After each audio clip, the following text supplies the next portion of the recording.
These things have really helped me improve my artwork a lot. So I'm going to be going over those 4 steps and putting it into practice while I show how I make this painting. Step 1 is to capture your inspiration. So when I run across something that's really beautiful and inspiring, I will either take a photo of it with my phone if that's possible, or if not, write down the idea in my sketchbook or sketch it out really quickly in a little doodle or something, but just to make sure that I have it, that I can reference it later. This is great for stockpiling a bunch of ideas. So you always have something that you can work on because you have all these ideas and bouts of inspiration that you've captured. So make the effort to capture your inspiration. The inspiration for the painting that I'm about to start happened last night when I was cooking dinner in my kitchen. And so my kitchen, I wouldn't say is super inspiring. It's small, quaint, gets the job done, it's fine. But I'm making dinner, I'm making fish, and I need to make a lemon sauce for the fish. So I slice a lemon, squeeze half of it, start making the sauce, and then the light from the setting sun comes through the window and it hits the cutting board with the lemon, and it's like the most beautiful, like this beautiful glowing thing. It's so inspiring, beautiful. I want to paint it. So I run and take my phone, capture it, take some photos of it because I know specifically the light hits my counter for a very, very, very short period of time. So I want to make sure I capture it so I can reference this later for the painting. And I love when moments like this happen because I'm in my kitchen, which, like I said, I don't find very inspiring, but then there's this little section of it that's so beautiful. So I make sure when moments like that happen that I stop, take the effort to capture it. Capture your inspiration. Step 2 is to set a goal for the painting. I find this step super important. Setting a goal for the piece really makes sure that I have direction for the painting and how I'm going to paint it. Yes, I know I want to paint this lemon and I have my photo reference for it, but why do I want to paint the piece? What do I want the painting to do for me and do for other people? Sometimes the goal is I want it to be a masterpiece. Other times I want it to be a learning thing or something for experimentation. For this painting, the goal for this painting is to practice and work on speed. I've been really wanting to be able to paint faster. So it's going to be an Alla Prima painting, meaning that I'm going to be painting it all in once in one session, all in one go. And now I feel like I've got good direction for how I'm going to paint the piece and what to focus on. Step 3 is execute, which is obvious but can be challenging, is to execute, get that painting done, start it today. Just start so then you can work on it and get that painting done. Now the execution can be easy if you're really excited to start a painting, or it can be tricky because it can feel intimidating to complete an entire painting. And so to make sure that I execute, I just focus on starting because starting just feels so good. So I break it up step by step so I can just start it. So I think I'm gonna set up my palette, get the palette prepared. Great, that's done. I'm gonna get my brushes out. Good, that's done. Take the next small step, get my reference image up. That's done.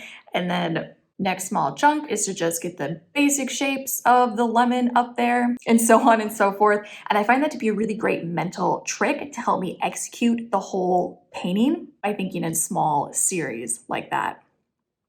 So let's see this thing get executed. When I start this painting, I'm really focusing on working quickly. But then I catch myself getting fussy and taking my time with certain things. So I keep stepping back from the painting every now and then to see what I'm doing that's actually making a big impact on the whole piece. And then what's not making an impact and just kind of is more wasting time. Getting the composition of this piece felt like I could do that really quickly. But other things that were slowing me down was working on value and mostly working on color was really slowing me down. I was finding that it was hard to get the shadow of the lemon to look dark, yet really vibrant. And at the same time, still have those brightest brights of the lemon look super bright, but also super vibrant. So that's something that I know I could nail down no problem if I had a lot of time to work on it and test color relationships in this specific scenario, but I'm not giving myself that luxury of time, and I'm really just trying to beat the clock. So I find myself finally starting to get this painting figured out, which is good.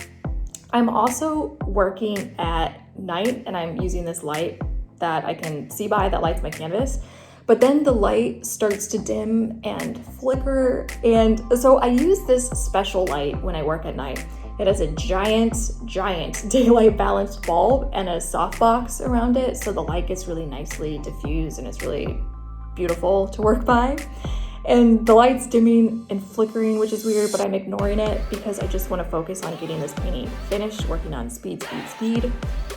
But then I can't ignore that dimming, flickering light anymore, and I finally look over at my light and I see that there's smoke billowing out from my light box. So I run and unplug it. And that's my only light source for my studio.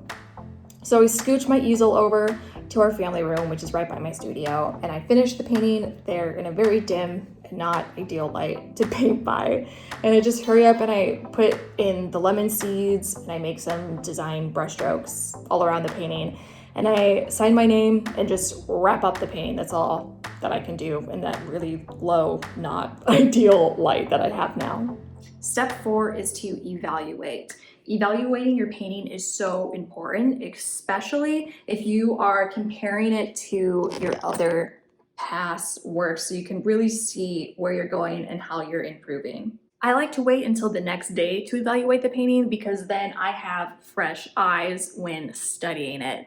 Though I guess in this situation, I would have had to wait till the last day because if I would have painted it or looked at it right when I finished painting it, it would have been too dark. So I want to see if I met my goal, what I think I did good, and what I think I can improve for next time working on another piece.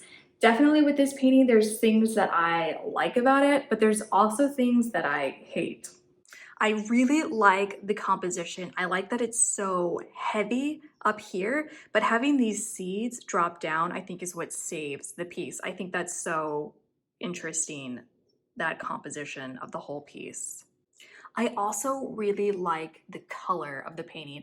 Most of my time I felt like was stuck trying to get the color structure of the painting, like have the shadows still be very bright and luminous, and still having this look bright and luminous, but also have that value structure make sense with the color. So next time I want to see if I can get the color structure a lot faster in the painting so I can start working with other elements and not get so caught up with color.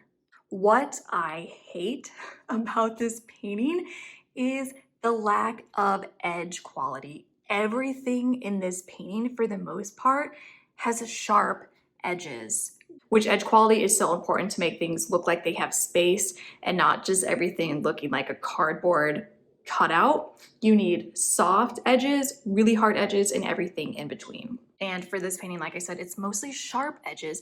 Like you can see the back of the lemon for this front one right here is sharp, and it's the same sharpness right here. It's the same sharpness right here. That just really doesn't make sense. It really loses that three-dimensional quality. And so for the step of evaluating this painting, I realized that I didn't consider edge quality at all when I was working on it. So definitely very important to evaluate the painting because then things like that start to become clear. And so next time I definitely need to be considering that, and it's going to improve my next painting so much. And I really like to consider 4 things when I evaluate my painting.